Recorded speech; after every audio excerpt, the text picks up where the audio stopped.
जय माता दी दोस्तों। अगर आपके घर में बढ़ रहा है क्लेश और आ रही है गरीबी, तो आज ही निकाल फेंके ये चीज़ें और करें शांति के ये खास उपाय।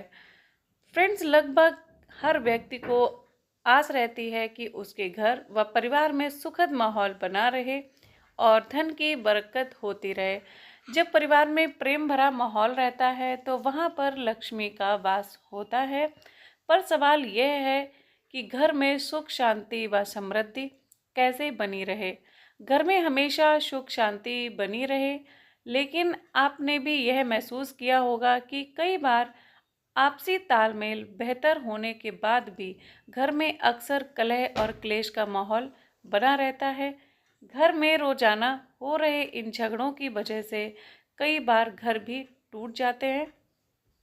ऐसे में हम आपको कुछ बेहद आसान उपाय बता रहे हैं, जिनकी मदद से आपके घर में कलह का माहौल खत्म हो जाएगा और शांति भी बनी रहेगी। जिन घरों में हमेशा क्लेश रहता है वहाँ लक्ष्मी नहीं ठहरती है दोस्तों।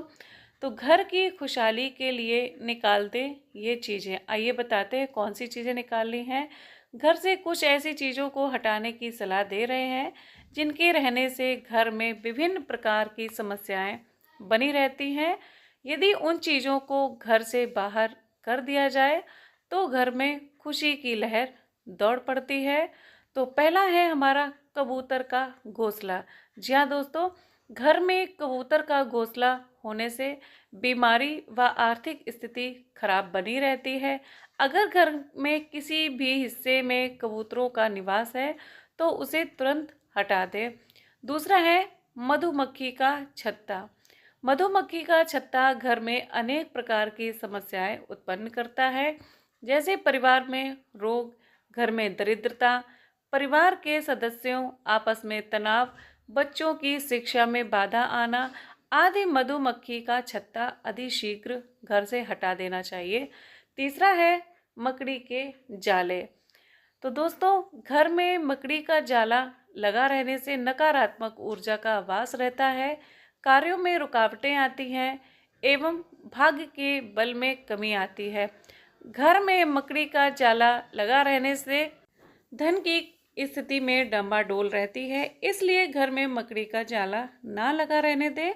चौथा है टूटा हुआ शीशा। टूटा दर्पण यानी फूटा भाग्य। टूटा दर्पण नहीं देखना चाहिए दोस्तों, क्योंकि इससे भाग्य का पक्ष कमजोर होता है। वास्तु के अनुसार घर में टूटा हुआ शीशा रखने से मानसिक व्याधियां बनी रहती हैं तथा यह घर में दरिद्रता को भी पैदा करता है। पांचवा है घर में चमगादड़ रहना। घर में चमगादड़ का रहना दुर्भाग्य का सूचक होता है। चमगादड़ घर में बीमारी, तनाव, दुर्घटना आदि का निमंत्रण देता है। यदि आपके घर में कहीं पर आसानी से चमगादड़ दिखते हैं तो शाम के वक्त घर की खिड़कियां बंद कर लेनी चाहिए। और छठा है दीवारों में छिद्र यानी कि छेद। घर की दीवारों में जगह जगह छिद्र होना अशुभ माना जाता है, क्योंकि उन स्थानों से भवन में नकारात्मक ऊर्जा प्रवेश करती है, जिससे घर में धन की बरकत न होना, दुर्घटनाएं होना, रोग में वृद्धि होना आदि समस्याएं बनी रहती हैं। सातवां है टपकता हुआ नल। यदि घर में कहीं पर भी नल का पानी टपक रहा है तो यह अशुभ संकेत है दोस्तों।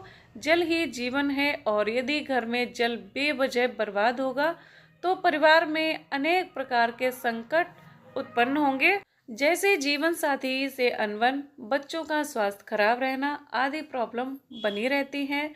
आठवां है छत पर कबाड़ रखना। घर की छत शरीर के सिर के समान होती है। यदि सिर पर कोई भारी सामान रखा रहे तो स्वाभाविक है कि सिर में अनेक समस्याएं उत्पन्न हो जाती हैं। ठीक उसी प्रकार से घर की छत पर बेकार का कबाड़ रखने से घर में विभिन्न प्रकार की दिक्कतें आती हैं, जैसे घर के सदस्यों में तनाव रहना, कार्यों में बाधाएं आना, मांगलिक कार्यों में रुकावटें आना, नवयुवक नवयुवतियों के विवाह में विलंब होना। तो दोस्तों, घर में करें वास्तु के ये उपाय। घर का क्लेश दूर करने में कपूर आपकी बहुत मदद कर सकता है। रात में सोने से पहले किसी पीतल के बर्तन में कपूर लेकर उसे गाय के शुद्ध घी में डुबोकर जलाएं। इस उपाय से घर का क्लेश दूर होता है और घर में शांति आती है। आप चाहें तो सप्ताह में किसी एक दिन कपूर जलाकर उसका धुआं घर में देने से भी गृह कलेश नहीं होता और शांति भी बनी रहती है। दूसरा है, कलह से निपटने में केसर का भी उपाय आपके लिए फायदेमंद हो सकता है। इसके लिए चुटकी भर केसर को पानी में मिलाकर स्नान करें। स्नान के बाद पूजा पाठ करें और फिर केसर का तिलक लगाएं। केसर वाला दूध पीने से भी घर में शांति आती है और क्लेश नहीं होता। तीसरा है, नमक का उपाय भी घर में कलह और क्लेश दूर करने में मदद कर सकता है। इसके लिए घर में पोछा लगाने वाले पानी में थोड़ा सा नमक मिला दें और इसी से पूरे घर में पोछा लगाएं। ऐसा करने से घर की नकारात्मकता दूर होती है और वास्तु दोष से भी छुटकारा मिलता है। चौथा है, जिन घरों में हमेशा कलह और क्लेश होता है वहां पर सुख शांति के लिए महीने में एक बार सत्यनारायण की कथा करवाएं। इससे घर में सुख समृद्धि आएगी। तो दोस्तों, आपको ये जानकारी कैसी लगी हमें कमेंट बॉक्स में ज़रूर बताएं। जानकारी अच्छी लगी है तो वीडियो को लाइक करें, ज़्यादा से ज़्यादा शेयर करें और इसी तरह की नई नई जानकारी के लिए हमारे चैनल को सब्सक्राइब करना बिल्कुल ना भूलें।